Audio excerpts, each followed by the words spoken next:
অন্নপূর্ণা ভান্ডার কর্মসূচির সূচনা। পানিহাটিতে মহিলাদের হাতে তুলে দেওয়া হলো সার্টিফিকেট। নির্বাচনের আগে বিজেপির পক্ষ থেকে প্রতিশ্রুতি দেওয়া হয়েছিল, সরকার গঠন করতে পারলে মহিলাদের জন্য চালু করা হবে অন্নপূর্ণা ভান্ডার প্রকল্প।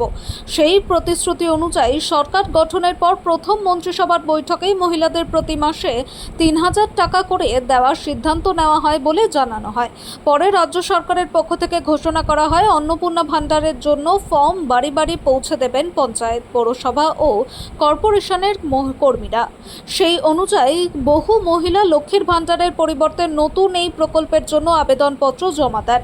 আজ নবান্ন থেকে আনুষ্ঠানিকভাবে অন্নপূর্ণা ভান্ডার প্রকল্পের সূচনা করেন মুখ্যমন্ত্রী শুভেন্দু অধিকারী এবং নারী ও শিশু কল্যাণ দপ্তরের মন্ত্রী অগ্নিমিত্রা পাল। এই কর্মসূচির অংশ হিসেবে পানিহাটি মিউনিসিপ্যালিটি এলাকার মহিলাদের জন্য অন্নপূর্ণা ভান্ডার প্রকল্পের সূচনা করা হয় পানিহাটি লোক সংস্কৃতি ভবনে। অনুষ্ঠানে উপস্থিত ছিলেন পানিহাটি বিধানসভা কেন্দ্রের বিধায়িকা রত্না দেবনাথ, পানিহাটি পৌরসভার পৌরপ্রধান সোমনাথ দে, উপপৌরপ্রধান সুভাষ চক্রবর্তী সহ পৌরসভার অন্যান্য আধিকারিক ও কাউন্সিলররা। এদিন পানিহাটি পৌর এলাকার ১০০ জন মহিলার হাতে অন্নপূর্ণা ভান্ডারের সার্টিফিকেট তুলে দেওয়া হয়। বিধায়িকা রত্না দেবনাথ প্রথমে ৫ জন মহিলার হাতে সার্টিফিকেট তুলে দিয়ে কর্মসূচির আনুষ্ঠানিক সূচনা করেন। পরে একে একে পৌরসভার আধিকারিক ও জনপ্রতিনিধিরা অন্যান্য মহিলাদের হাতে সার্টিফিকেট তুলে দেন। প্রশাসনের পক্ষ থেকে জানানো হয়েছে এই প্রকল্পের মাধ্যমে উপভোক্তারা প্রতি মাসে ৩,০০০ টাকা করে পাবেন। আজকের অনুষ্ঠানকে কেন্দ্র করে পানিহাটি এলাকায় মহিলাদের মধ্যে উৎসাহ ও উচ্ছ্বাস লক্ষ্য করা যায়। সার্টিফিকেটটা পেয়ে আমি খুবই নিজেকে মেয়ে মনে করছি। প্রিয়াঙ্কা দাস সরকারকে আমি নতুন সরকারকে আমি ধন্যবাদ জানাই তার জন্য। উপকার মোটামুটি চলনসই হলেই হলো, মানে মানে যতটা দরকার ততটা না হলে সাফিসিয়েন্ট হয়েছে। তপতি ঘোষাল। ভালো লাগছে। অসংখ্য ধন্যবাদ আমাদের যারা যিনি দিলেন রত্না দেবনাথ মহাশয়কে। অসংখ্য ধন্যবাদ, অসংখ্য ধন্যবাদ প্রধান আমাদের মুখ্যমন্ত্রী মহাশয়। ধন্যবাদ। হ্যাঁ হ্যাঁ, আমরা লক্ষ্মী ভান্ডারও পেতাম।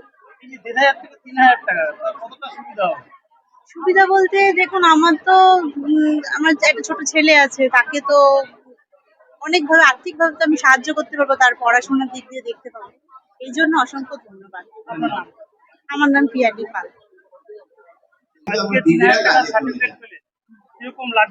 ভালো লাগছে, অসংখ্য ধন্যবাদ দেওয়ার জন্য।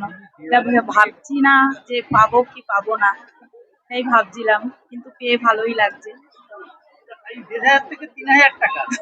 ডবল হয়ে গেল, অনেকটা সুবিধা হবে আমাদের জন্য, বিশেষ করে আমাদের মতন মেয়েদের জন্য, বউদের জন্য ঘরের অনেক সুবিধা, অনেক কিছুর জন্য। মন্ডলকে 50,000 জন্য বলছি। এখন তো ভালোই, সবকিছু ভালো হলে আরো ভালো লাগবে। এটা তো ভালোই লাগছে সবকিছু।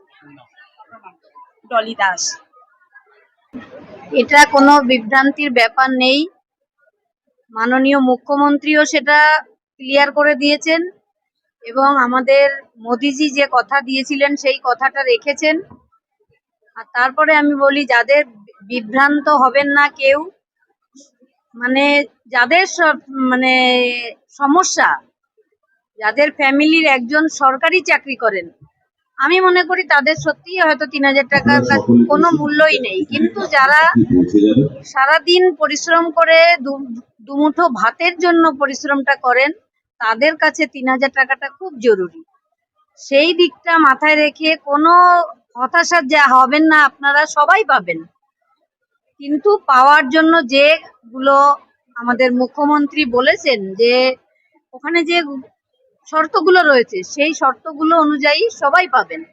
এর মধ্যে কোনো বিভ্রান্তি হওয়ার কোনো জায়গাই নেই। যারা বিভ্রান্তি ছড়াচ্ছে তাদের উদ্দেশ্যে কি বলবো?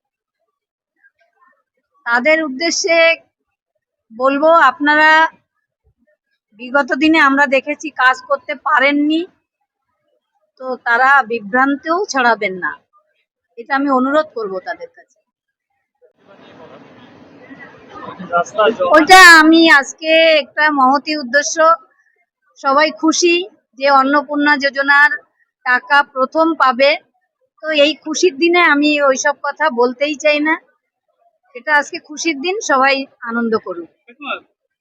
এই যে পিচ রোডে যে ফুটপাত অকুপাই করে রয়েছে এবং সার্ভিস রোড সেটা অকুপাই করে রয়েছে, নিশ্চয়ই আপনি জানেন, চলাফেরা করেন।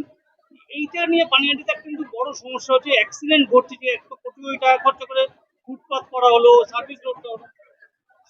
সেটা নিয়ে আপনি এরপরে কি উদ্যোগী হবেন, যে সার্ভিস রোড বা এই ফুটপাত? অবশ্যই হব, কিন্তু মাননীয় মুখ্যমন্ত্রী একটা কথাও বলেছেন যে আমরা এটাতে অত তাড়াহুড়া করব না।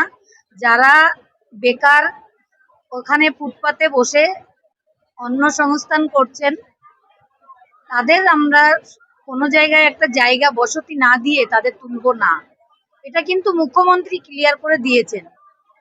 কিন্তু যারা বড় বড় দোকান, তারা যারা ফুটপাত দখল করে আছেন, সেখানে ভাঙা হবেই।